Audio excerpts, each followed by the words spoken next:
చెప్పాడు. అప్పుడు 3,000 మంది రక్షించబడ్డారు. బిగ్గరగా ధైర్యంగా ప్రార్థిస్తున్నారు, ధైర్యంగా చెప్తున్నారు, ప్రతి వాడును యేసుక్రీస్తు నామములో బాప్తిసం పొందండి,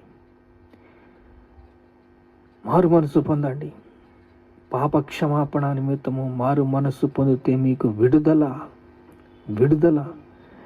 చూడండి,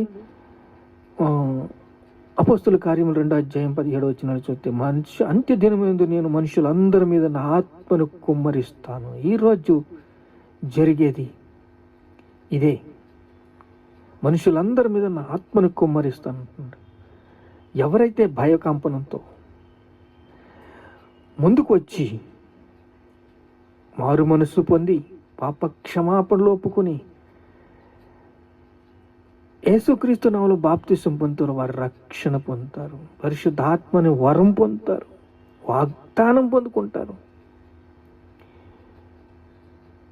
ఈ మూర్ఖులైన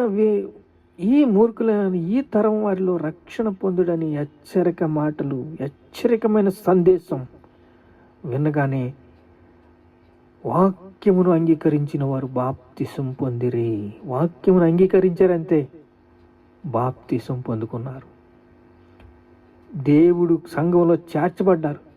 వాక్యం అంగీకరించిన వారందరూ బాప్తిసం పొందిరి. ఇంచుమించు 3,000 మంది చేర్చబడిరి.